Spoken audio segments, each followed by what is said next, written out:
How are we doing right now?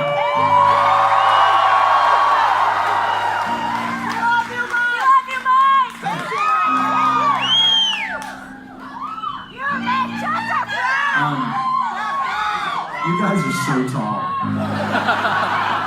You two guys right here are like a whole like head and shoulders taller than everybody else. I can see the girls behind you, so I think you're okay.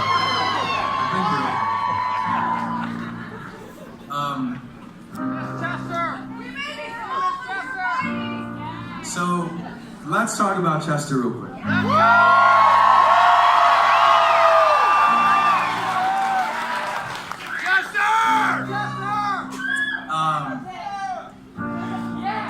I make a point, I want to say first that one of the main reasons for doing the show is just to come out and say thank you to you guys on behalf of, you know, the band and myself, but also not just for supporting the music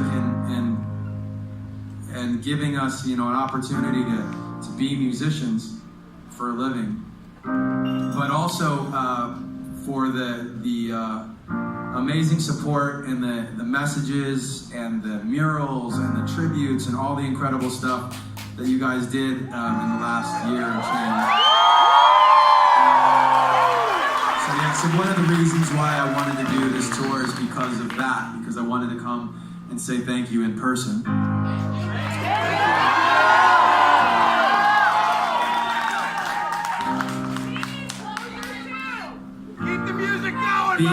Like Florida is a special place. Florida in general is a special place for me for a couple of reasons. I used to come out here with my dad. I said this last night in Tampa as well. My dad is, you know, in one of the songs I say my mom taught me words. My dad built rockets. My dad was an engineer before he retired. He's still around. He was an engineer, and he would take me to like rocket launches, space shuttle launches and stuff here at Cape Canaveral. And I was really, really lucky to be able to do that. And I think that, you know, part of that kind of his engineering, interest in engineering and the way he's kind of mathematical like that and organized and whatever, it's like something that probably influenced me a lot in the way that I do what I do.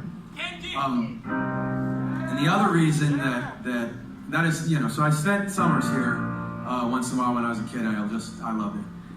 The other thing is that with Linkin Park, when we did our first U.S. tour, we were driving across the country. I was driving we were in an RV because we wouldn't fit in a van. Joe's DJ rig was the size of a refrigerator. It didn't make a ton of sense why it was so big.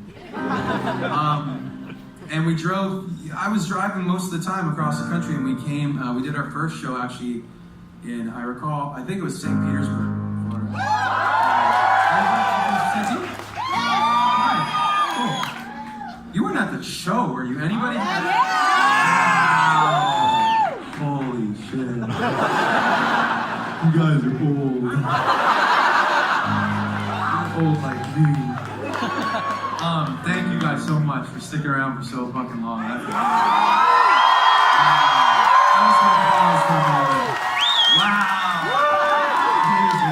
That is so cool. And yeah, I just have these really fond memories of driving, like as the sun was coming up, like we were driving at night sometimes, and just wanted to get here as fast as we could. And the first shows were like such a, you know, a whirlwind, like we didn't know what we were doing at all, but we just had all this energy and the whole world in front of us, and it was just such a magical time. So I appreciate you guys for that. I have fond memories of that, and every time I come to Florida, without fail, I think of that every single time.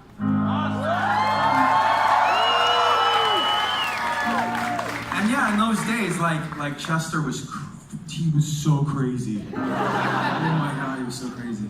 Like, because he was like such a wild, he was like very, he like loved or hated everything. So like, you could never, my joke was that you could never he would never think a movie was okay. I'm not even exaggerating this. Like, you'd walk out of a movie with him, and he'd be like, "So, what did you think?" And it would either be, "That was the worst fucking movie I've ever seen in my life. Anybody spend money to make a movie that's so fucking dumb." Or it would be the opposite. "That's the best fucking movie I've ever seen. Tell everybody you gotta go see it. I think it changed my life." Right? I think you guys got a sense of that, from, like, just the way he was on stage and stuff. And I like to tell you guys little bits and like fun stories about the way it was and who he was and stuff, because I do want to use these moments to celebrate him, to celebrate his amazing personality, to celebrate his amazing voice, to celebrate all the awesome music that we all got to experience with him together, right? Make some noise for Chester as loud as you can.